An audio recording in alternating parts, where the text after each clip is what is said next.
Welcome to the KZGN News.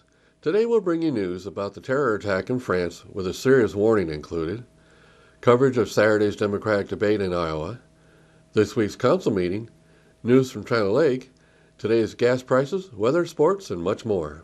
From the Rademacher Hills to Bee Mountain and the mighty Sierras, Ridgecrest to Inyokern and China Lake, this is your news for the Indian Wells Valley with the KZGN News crew. Hello, I'm Tom Wicknick. Thanks for joining us for the news affecting Ridgecrest and the Indian Wells Valley. Well, everyone is talking about the ISIS-claimed attack in France.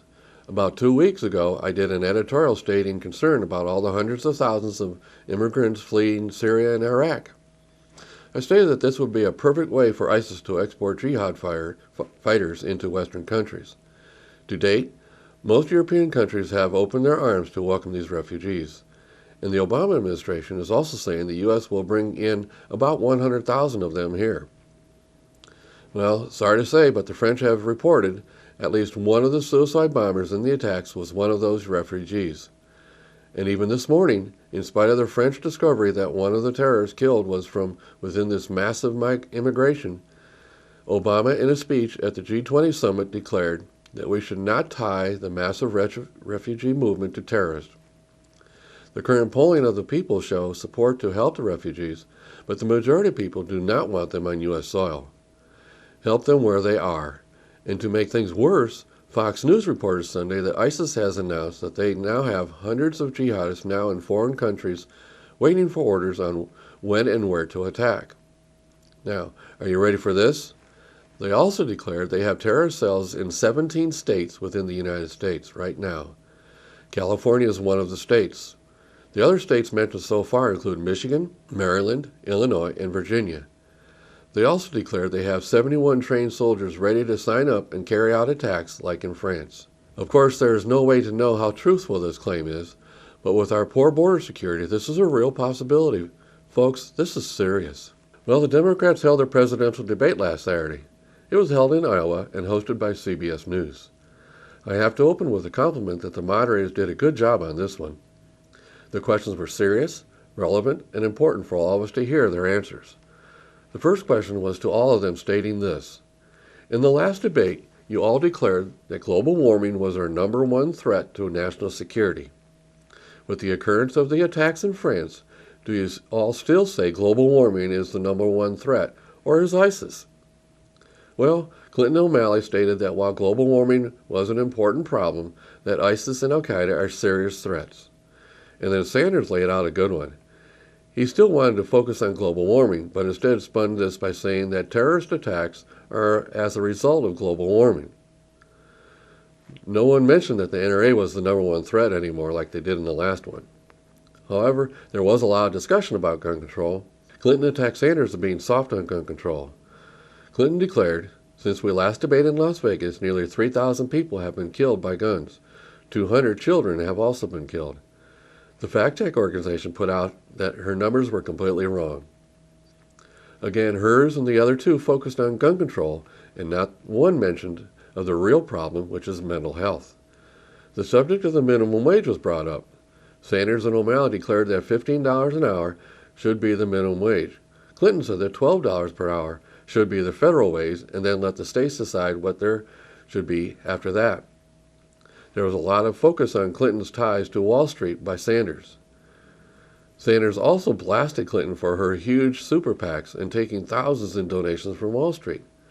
Clinton tried to declare that she would be hard on Wall Street, and Clinton's attempt to tie the 9/11 attacks into how she would attack Wall Street is being labeled by most media outlets as her major faux pas of the debate. People have expressed outrage at this comparison. Sanders and O'Malley both said that these people don't donate millions of dollars to campaigns and then not expect to get some favor back in the future. On the subject of free college and debt relief, they were asked how they would pay for these new entitlement programs. All of them declared that they would raise taxes on the top percentage of wage earners and get rid of corporate loopholes. No one suggested any tax relief for anyone. Sanders even said the top rate would be more than 50%, but less than 90% on the top tier of the wage earners. The discussion on Obamacare was another topic. All three said that we should be happy about this new law. Sanders was the only one that said it didn't go far enough. He said, "We need to declare that health care for everyone is a right, not an entitlement." Sanders believes a single-payer Medicare-type plan should be done. They all agreed to attack the pharmaceuticals for what they charge for medications. And the only area where there was something that came close to agreement with Republican candidates was about the large banks. Sanders and O'Malley want the 5 largest banks broken up. Sanders and O'Malley said we need to bring back Glass-Steagall. The Glass-Steagall legislation was passed in the midst of the Great Depression and separated commercial from investment banking. The idea was to keep risky Wall Street business apart from retail banking, particularly since retail deposits are guaranteed by the federal government. President Bill Clinton signed a law repealing Glass-Steagall in 1999, and many commentators argue that his move was an early example of a trend toward financial deregulation that made the 2008 financial crisis worse. Yet many economists note that nearly all the large financial institutions that failed in the crisis, including Lehman Brothers, AIG, and Bear Stearns, were investment banks or insurance companies, and their failure wouldn't have been prevented if Glass-Steagall had still been in effect. Clinton said they needed more regulation and stiffer penalties to operate properly. On illegal immigration, the 3 candidates felt there was nothing we should do with the current 11 million illegals, except that comprehensive immigration reform must be done, and it must include no deportation and a path to citizenship. Well, that's a quick summary of the last debate. The candidates did offer numerous attacks against the Republicans, emphasizing the Democrats have now leaned far left in their positions. All things considered, the moderators did a meaningful debate. Good job, CBS. The next Democratic debate will be sometime soon, but the date has not been publicized yet. It will be hosted by MoveOn.org. The next one after that will be December 19th in New Hampshire and hosted by ABC News. The next Republican debate will be December 15th in Nevada and hosted by CNN. Now stay with us. After the break, we'll bring news about the Ridgecrest City Council.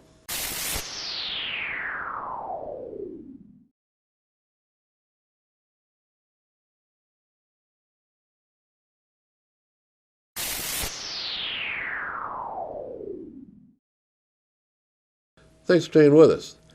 The City Council will meet this Wednesday for their regular meeting. The meeting will be in City Hall and start at 6 p.m. Here's the agenda. First, the Council will present a proclamation recognizing Alan Sword for attaining Eagle Scout designation. Next on the agenda is the consent calendar. On the consent calendar, they will take up these items.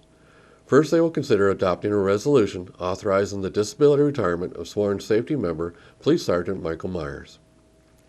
Next on the agenda is discussion and other action items. First, they'll get a presentation and adopt a resolution of the Ridgecrest City Council accepting for filing the Post-Employment Benefits Actuarial Study as of June 30th, 2015, prepared by Nyhart Company.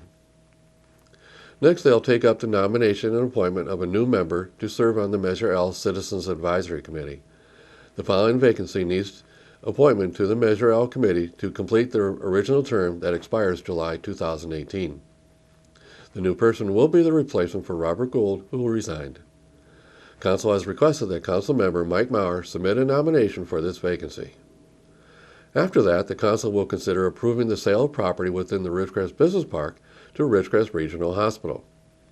The City obtained 2 lots within the City of Ridgecrest Business Park in exchange for a release of certain development conditions called for in a disposition and development agreement with K Partners. The City has received an offer of purchase from the Ridgecrest Regional Hospital for the purchase of these 2 lots for the development of new hospital facilities. The offer is for the amount of $755,000. This transaction is a City transaction and not part of the successor agency holdings. Therefore, the purchase price is not subject to the approval of the Successor Agency Oversight Board or the Department of Finance. Any funds generated will be City general funds and not agency funds. And the next item, and most important item, is this one. The Council will hold a discussion of the 2015 updated model Water Efficient Landscape Ordinance. This is a new conservation ordinance that the Council has until December to either pass their own ordinance or the state's ordinance becomes effective and controlling of the City. In California, about half of the urban water is used for landscape irrigation. Substantial water savings can be gained by proper landscape design, installation, and maintenance. To improve water savings in this area, the Department of Water Resources updated the model ordinance. Subsequently, the California Water Commission approved the revised ordinance. The model ordinance promotes efficient landscapes in new developments and retrofitted landscapes. The Governor's Executive Order, B29-15, called for revising the model ordinance to increase water efficiency standards for new and retrofitted landscapes through more efficient irrigation systems, gray water usage, on-site storm water capture, and by limiting the portion of landscapes that can be covered in turf. It also requires reporting on the implementation and enforcement of local ordinances, with required reports due by December 31, 2015. The DWR will provide information on local compliance to the Water Board, which will consider adopting regulations or taking appropriate enforcement actions to promote compliance. The DWR may provide technical assistance and give priority in grant funding to public agencies for actions necessary to comply with local ordinances. Cities and county local agencies in California are responsible for adopting and reporting on water-efficient landscape ordinances. Local agencies will have until December 1, 2015 to adopt a model ordinance or to adopt a local ordinance which must be at least as effective in conserving water. The local agency may choose to allow the model ordinance to become effective by default and then adopt a local ordinance at a later time. Local agencies are not limited to require only the levels of water conservation stipulated by the ordinance. The local ordinance can require higher levels of water conservation as determined appropriate by the local agency. This item will likely have to be coordinated with the Indian Wells Valley Water District. The final item the Council will take up is to decide how to allocate some CDBG funds. A notice public hearing for November 18, 2015 was established to discuss and prioritize proposed Community Development Block Grant funding projects for the fiscal year 2016-17, have an annual action plan and application for community development programs within the County of Kern. The anticipated funding amount for fiscal year 16-17 is $138,000. The resolution is presented to confirm the allocation of funds at the conclusion of the public hearing and must be filed, along with the project application, with the County of Kern prior to December 11, 2015. It is staff's recommendation to use these proposed funding toward the completion of the Senior Center project that began with fiscal funding from CDBG in 2012 and 2013. In news from China Lake, we get this announcement from the Naval Air Weapons Station. The public is invited to attend the next Restoration Advisory Board meeting set for tomorrow, Tuesday, November 17th, from 4:30 to 6:30 p.m. at the Indian Wells Valley Water District office. It's at 500 West Ridgecrest Boulevard right here in Ridgecrest. Items to be discussed will include presentation of plans for sampling and a number of small areas on base. Additional information is needed on these areas to determine if further work is required, and if so, to prioritize the future actions. There will also be a presentation on passive groundwater sampling methods planned for use by the Navy. The Restoration Advisory Board, made up of community, Navy, and regulatory agencies, discusses best ways to identify and clean up areas on base that were contaminated by past practices. Board members review site studies and review Navy proposed cleanup plans and comment on them. Agency members ensure all regulations are being followed. Community members are able to express their opinion as to whether the plans meet their expectations, are too involved and expensive for the risk posed by the site, or if the plan is lacking. The North China Lake Restoration Advisory Board was established in 1985. Since its inception, the board has been credited with saving the Navy, as well as taxpayers, hundreds of thousands of dollars, while still ensuring sites are addressing protecting human health and environment. Questions about the RAB can be addressed to the NAS Public Affairs Office at 760-939-1683. The Democratic Club of the High Desert makes this announcement. They shall hold their monthly lunch meeting on Saturday, November 21st at noon at Charlie's Restaurant, located at Clarion Inn on North China Lake Boulevard.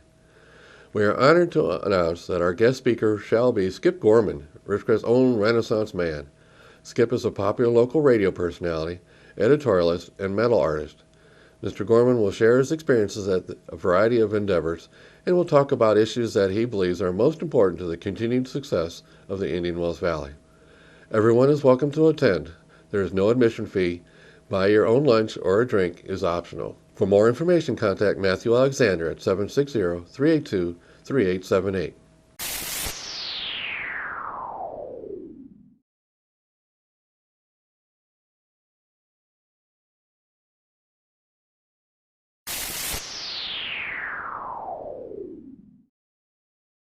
Thanks for staying with us. Let's go to Layton for the weather. Thank you, Tom. The National Weather Service Storm Prediction Center is forecasting a risk of severe thunderstorms Monday afternoon and evening across portions of the central and southern plains, from southern Nebraska to central Texas, with an enhanced risk across western North Texas and western Oklahoma. Tornadoes, damaging winds, and large hail are possible. Temperatures across the nation: Carolinas at 63, Georgia at 65, Arkansas at 60, northern Texas at 72, Arizona at 57, and LA at 60. For us locally, tonight, mostly clear with a low around 31, north-northwest wind 5 to 15 miles per hour with gusts as high as 20. Tuesday, sunny with a high near 63, south-southeast wind 5 miles per hour. Tuesday night, mostly clear with a low around 37, south-southwest wind 5 to 10 miles per hour with gusts as high as 15. Wednesday, sunny with a high near 69, east wind 5 miles per hour. Wednesday night, mostly clear with a low around 43, north-northwest wind 5 miles per hour. And Thursday, sunny with a high near 71, north-northwest wind 5 miles per hour. And that is your forecast for the IWV. Now back to Tom. Now in KZGN's continuous effort to provide news and information you've asked for, here are today's gas prices for Ridgecrest and some surrounding areas. As of this morning, Ridgecrest is ranging from $2.83 to $3.19. Lancaster is going from $2.75 to $2.99. The LA Valley area $2.65 to $2.85, and the Bishop area $2.94 to $3.27. We have 4 stations coming in at the $2.83 figure. So we now have seen a slight movement again. Tune in Mondays, Wednesdays, and Fridays for updates. We at KZGN always suggest you shop locally to support our local economy. Remember, when you pay sales tax out of town, you are helping those cities pave their streets instead of here. So that's the news for today. All of us at KZGN-TV know you have a choice in what you watch for your news. We all thank you for choosing KZGN-TV, Ridgecrest's only locally owned community TV station. Now stay tuned for Ridgecrest Talk coming up next.